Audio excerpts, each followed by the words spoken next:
नमस्कार, आप देख रहे हैं सी न्यूज भारत और मैं हूं आपके साथ अंजलि शुक्ला। रेवाड़ी नगर परिषद चुनाव को लेकर राजनीतिक माहौल पूरी तरह गर्मा गया है। भाजपा प्रत्याशी विनीता पीपल के नामांकन के बाद खेल मंत्री गौरव गौतम ने पार्टी की जीत को लेकर बड़ा दावा किया है। उन्होंने कहा है कि इस बार रेवाड़ी में भाजपा ऐतिहासिक जीत दर्ज करने जा रही है। रेवाड़ी में इस बार के नगर परिषद चुनावों को लेकर राजनीतिक सरगर्मी तेज हो गई है। भाजपा की ओर से चेयरपर्सन पद की प्रत्याशी विनीता पीपल के नामांकन के बाद पार्टी ने अपनी पूरी ताकत चुनावी मैदान में झोंक दी है। खेल मंत्री गौरव गौतम ने रेवाड़ी सचिवालय में नामांकन के बाद पत्रकारों से बातचीत करते हुए कहा कि प्रधानमंत्री नरेंद्र मोदी के नेतृत्व और प्रदेश सरकार के मार्गदर्शन में इस बार रेवाड़ी में भाजपा ऐतिहासिक जीत दर्ज करेगी। उन्होंने विनीता पीपल को शिक्षित और अनुभवी प्रत्याशी बताते हुए कहा कि उनके नेतृत्व में रेवाड़ी का विकास तेज गति से आगे बढ़ेगा। टिकट वितरण को लेकर पार्टी में चल रही कथित नाराजगी और अंतर्कलह के सवाल पर उन्होंने कहा कि सरकार और पार्टी पूरी तरह अनुशासित है और किसी भी तरह की अनुशासनहीनता बर्दाश्त नहीं की जाएगी। उन्होंने दावा किया है कि सभी कार्यकर्ता एकजुट होकर प्रत्याशी को भारी बहुमत से विजयी बनाएंगे। विपक्ष पर निशाना साधते हुए गौरव गौतम ने कहा कि कांग्रेस अंदरूनी कलह से जूझ रही है और उसका जनाधार लगातार कमजोर हो रहा है। उन्होंने कहा है कि भाजपा के सामने कोई बड़ी चुनौती नहीं है। नामांकन के दौरान रेवाड़ी विधायक लक्ष्मण सिंह यादव की गैर मौजूदगी पर भी पूछे गए सवाल पर उन्होंने बताया कि वह पारिवारिक कार्यक्रम के कारण उपस्थित नहीं हो सके, लेकिन आने वाली बड़ी जनसभाओं में वे सक्रिय रूप से शामिल होंगे। वहीं भाजपा प्रत्याशी विनीता पीपल ने पार्टी नेतृत्व का आभार जताते हुए कहा कि जिस विश्वास के साथ उन्हें टिकट दिया गया है वह उस पर पूरी तरह खरा उतरने का प्रयास करेंगी। उन्होंने कहा कि जनता की उपेक्षाओं और विकास के एजेंडे को प्राथमिकता दी जाएगी। विपक्ष पर निशाना साधते हुए कहा कि विपक्ष के पास केवल आरोप लगाने के अलावा कोई ठोस मुद्दा नहीं बचा है।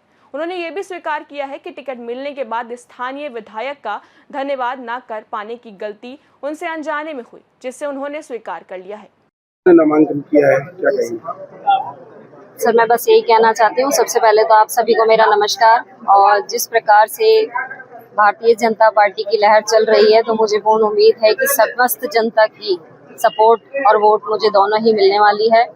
मैं शीर्ष नेतृत्व का, प्रदेश नेतृत्व का, जिले के हमारे नेतृत्व विधायक जी, वंदना जी और जितने भी हमारे संगठन में हैं, साथ में समस्त जनता का बहुत बहुत आभार व्यक्त करती हूँ कि उन सबके एक फोर्स से जो मुझे आज एक भारतीय जनता पार्टी का उम्मीदवार बनाया गया है और जिस उम्मीद और आस के साथ उन्होंने मुझे उम्मीदवार बनवाया है, मैं उस पर पूरा खरा उतरने के लिए मेरा पूरा प्रयास रहेगा। भ्रष्टाचार और विकास एक मेन मुद्दा रहा है, क्या कहेंगे? किस तरह से देखिए, बीजेपी सरकार में भ्रष्टाचार का ऐसा कुछ है नहीं।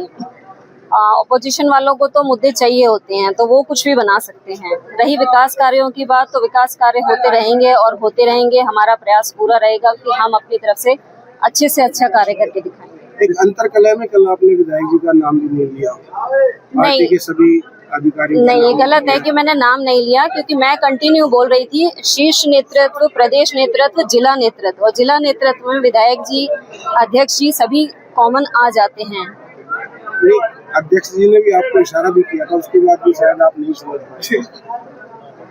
ये छोटी मोटी गलतियां तो अभी मेरी शुरुआत है, शायद होती रहेगी, तो मैं कोशिश करूंगी आगे किसी तरीके की बात। सरकार छोटी भारतीय जनता पार्टी की थी, 32 वादे किए गए थे, उसमें से एक भी वादा पूरा नहीं हुआ। जनता के बीच क्या लेकर जाएंगे?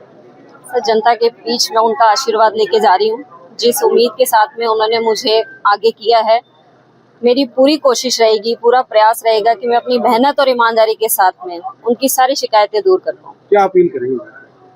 मेरी अपील यही है कि आने वाली 10 तारीख को भारतीय जनता पार्टी के पक्ष में कमल का बटन दबा के आप नगर परिषद की लोकप्रिय प्रत्याशी विनीता पीपल जी का नॉमिनेशन किया है और आज लोगों का उत्साह भारतीय जनता पार्टी, नरेंद्र मोदी जी, नायब सिंह सैनी जी, हमारे यहाँ के विधायक, हमारी विनीता पीपल जी के लिए उत्साह और ऊर्जा देकर भारी बहुमत से भारतीय जनता पार्टी की हमारी प्रत्याशी विनीता पीपल विजयी होगी।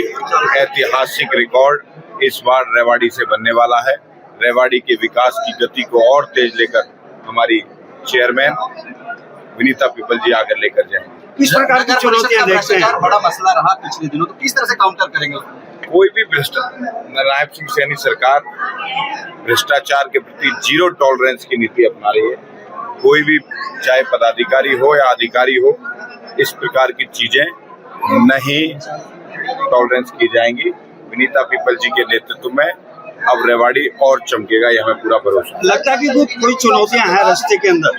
कोई चुनौती नहीं है। कांग्रेस आपस में फूट है, एक दूसरे को हराने में लगे हुए, इसलिए हमारे कोई चुनौती नहीं है। कांग्रेस के प्रत्याशी अपने मन से हौसला उनका टूट चुका है। बीजेपी की फूटबाजी फूट को क्या कहोगे? विधायक जी का कल नाम तक आपके कैंडिडेट ने नहीं लिया, आज भी विधायक जी नहीं है, अपनी फूट को लेकर विधायक जी पारिवारिक कार्यक्रम से कहीं गए हुए हैं। मेरी खुद की बात हुई है, हमारे पार्टी नेतृत्व की बात हुई है, और जब हमारा कार्यालय उद्घाटन होगा, भव्य और दिव्य कार्यक्रम, मुख्यमंत्री की सभाएं, खुद विधायक जी ही उस चीज का अध्यक्षता करेंगे। इतिहास है भाजपा में भीतरघात का, और भीतरघात के लड़ने के लिए आप इस वक्त क्या? ये कांग्रेस पार्टी का एक सिनेरियो। भारतीय जनता पार्टी अनुशासन वाली पार्टी है। देश और दुनिया का सबसे बड़ा राजनीतिक दल अगर भारतीय जनता पार्टी बनी है तो उसका सबसे बड़ा कारण है अनुशासन। ये भारतीय जनता पार्टी अनुशासन के साथ चलती है। बहुत सारे लोग टिकटार्थी होते हैं, टिकट मांगते हैं, लेकिन एक ही व्यक्ति को टिकट मिलता है, और हमारा उद्देश्य है भारतीय जनता पार्टी की विजय और रेवाड़ी के नगर परिषद का विकास। नायब सिंह सैनी सरकार के साथ मिलकर ट्रिपल इंजन की सरकार बनाकर नगर परिषद रेवाड़ी को और विकास की गति में आगे लेकर जाए। कोई भारतीय जनता पार्टी में कोई नाराज नहीं है, सब हमारे साथ हैं, और सभी लोग आपको मंच पर भाषण देते हुए कुछ दिन बाद अपने अपने वार्ड्स में दिखाई आपको देंगे। सारे हमारे पार्षद, हमारी नगर परिषद की चेयरमैन पूरी निष्ठा से भारतीय जनता पार्टी को जिताने का काम करेंगे। रेवाड़ी से सी न्यूज संवाददाता चैन सिंह की रिपोर्ट। नगर परिषद चुनाव में भाजपा ने अपनी पूरी ताकत झोंक दी है और पार्टी नेताओं का दावा है कि इस बार परिणाम ऐतिहासिक होंगे, और अब देखना होगा कि जनता इस दावे पर कितना भरोसा जताती है। फिलहाल इस रिपोर्ट में इतना ही। देश और दुनिया की तमाम बड़ी खबरों के लिए देखते रहें सी न्यूज भारत।